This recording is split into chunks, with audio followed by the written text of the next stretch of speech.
Hello students, class 10th गणित में आपका बहुत बहुत स्वागत है।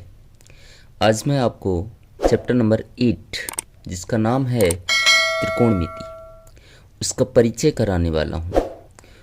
तो ये वीडियो आप बहुत अच्छी तरीके से समझिएगा, क्योंकि ये सारे के सारे फॉर्मूले आपके एक्सरसाइज में उपयोग में होने वाले हैं।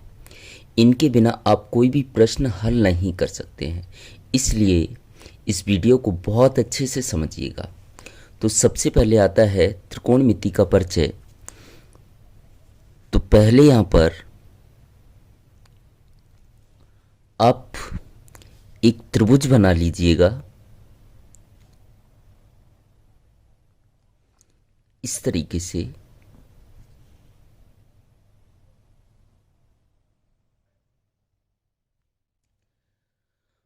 यहाँ पर देखिएगा, ये एक सीधी रेखा है और सीधी रेखा हमेशा 90 अंश का कोण बनाती है। कितने का कोण बनाती है? 90 अंश का। इस त्रिभुज का मैं कोई नाम दे देता हूँ ABC। तो यहाँ त्रिभुज ABC में कोण B बराबर कितने का है? 90 अंश का है।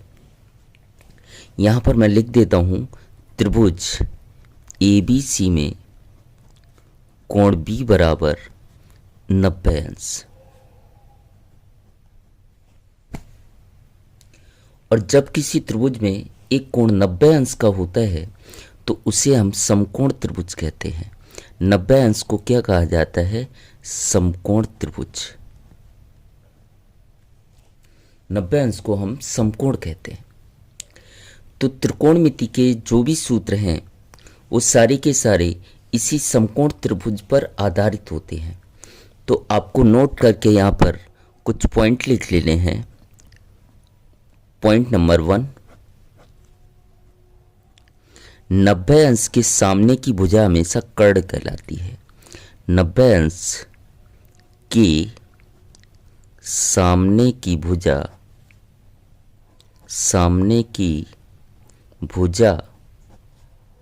हमेशा कर्ण होती है।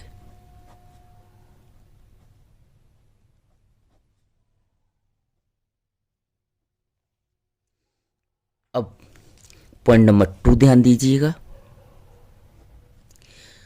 अगर मैंने ये कोण थीटा लिया, ये कोण मैंने क्या ले लिया? थीटा। तो थीटा जिस कोण को लेते हैं उसके सामने की भुजा हमेशा क्या कहलाती है? लंब। अगर मैंने ये कोण थीटा लिया है तो थीटा के सामने वाली भुजा क्या कहलाएगी? लंब कहलाएगी।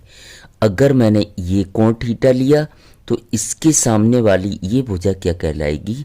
लंब कहलाएगी। ध्यान रखिएगा, मैंने पहला पॉइंट आपको क्या बताया कि 90 अंश के सामने की भुजा हमेशा कर्ण होती है। ये 90 अंश का कोण है तो 90 अंश के सामने की भुजा ये क्या कहलाएगी? कर्ण कहलाएगी।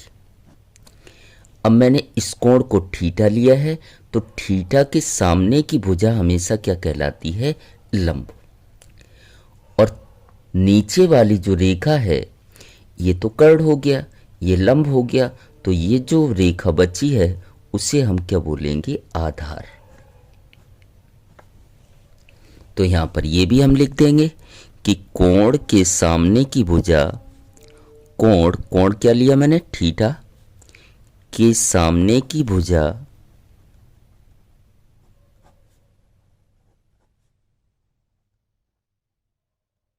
हमेशा लंब होती है। हमेशा क्या होती है? लंब होती है।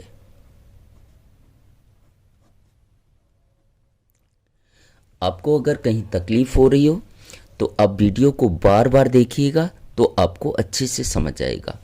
पहला पॉइंट मैंने आपको बताया कि 90 अंश के सामने की भुजा हमेशा कर्ण होती है। और अगर मैंने ये कोण थीटा लिया तो इसके सामने की भुजा क्या कहलाएगी? लंब। और अगर मैंने ये वाला कोण थीटा लिया तो इसके सामने की भुजा ये लंब कहलाएगी। समझ आ रहा है ना।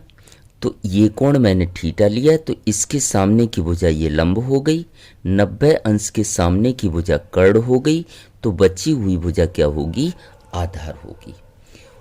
यहाँ तक आपको अगर समझ आया हो तो आप आगे देखिएगा। त्रिकोणमिति अनुपात कितने होते हैं, टोटल 6, तो वो हम लिख लेते हैं, यहाँ पर लिख देंगे त्रिकोणमिति अनुपात। त्रिकोणमिति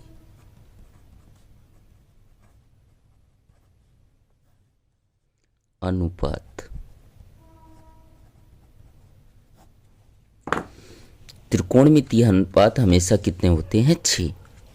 पहला अनुपात साइन थीटा, दूसरा कॉस थीटा, तीसरा tan theta,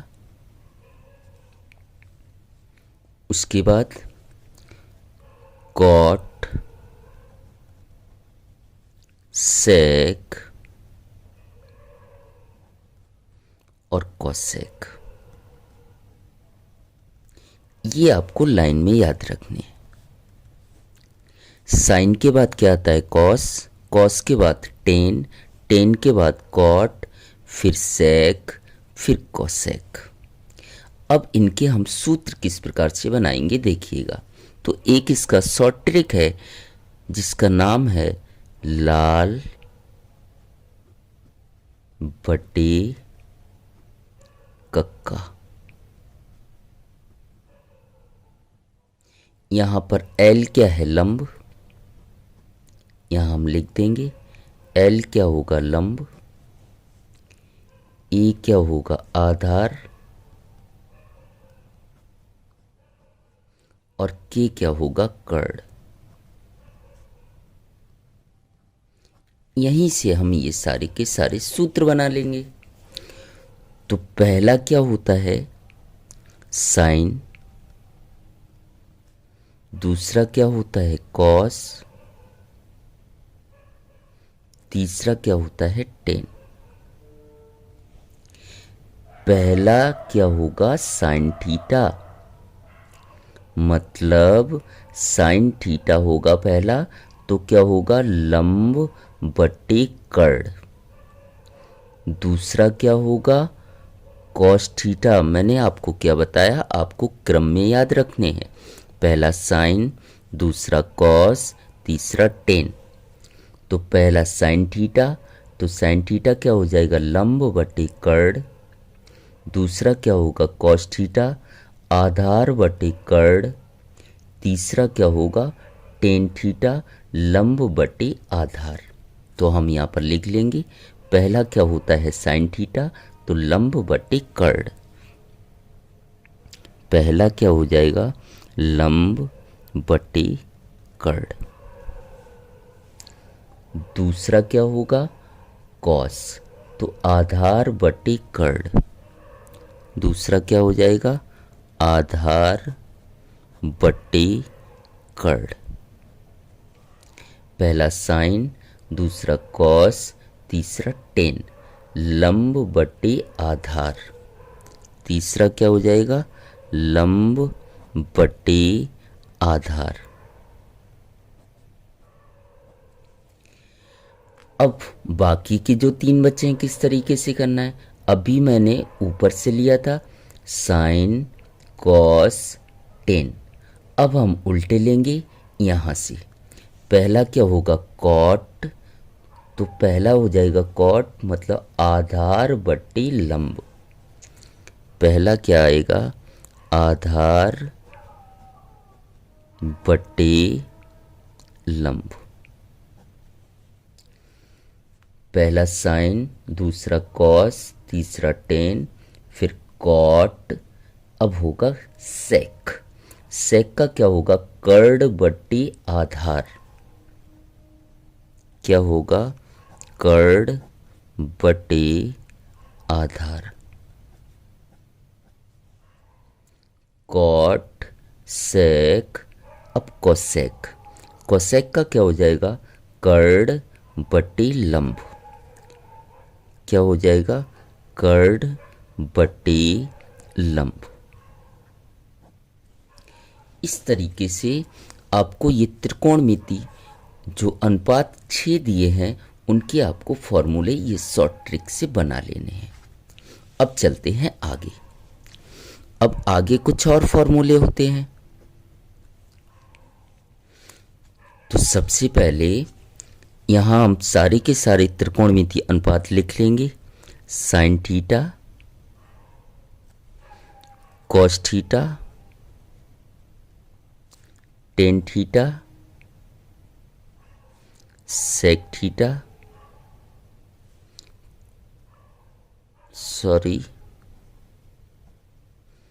cot theta, sec theta और कॉसेक थीटा। आपको याद ये रखना है, आपको ये क्रम में ध्यान रखना है। पहला साइन, दूसरा कॉस, तीसरा टेन, चौथा कॉट, फिर सेक, फिर कॉसेक।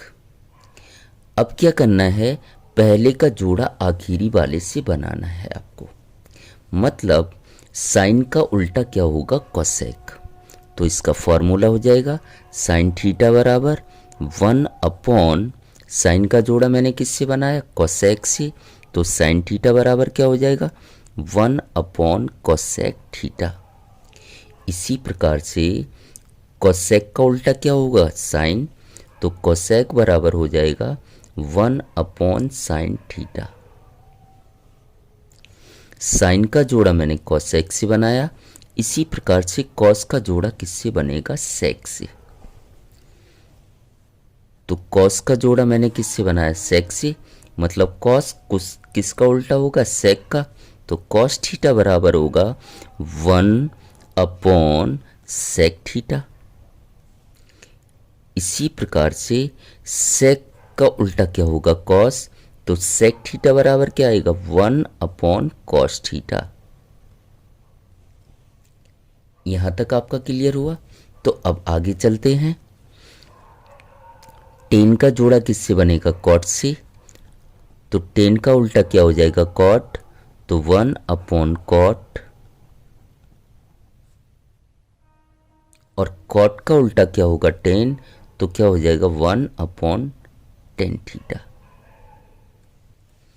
वापस से देखिएगा, पहले का जोड़ा मैंने लास्ट वाले से बनाया, मतलब साइन का उल्टा कॉसेक।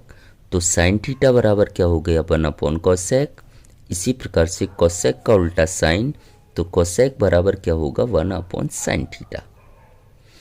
कॉस का जोड़ा मैंने सेक से बनाया, तो कॉस का उल्टा क्या होगा, 1 सेक। इसी प्रकार से सेक का उल्टा क्या होगा, 1 कॉस। टेन का जोड़ा किससे बना, कॉट से। तो टेन थीटा बराबर क्या होगा, 1 कॉट थीटा। इसी प्रकार से कॉट का उल्टा क्या होगा, टेन। तो कॉट थीटा बराबर क्या होगा, 1 टेन थीटा। उम्मीद करता हूँ आपको ये भी समझ आए होंगे।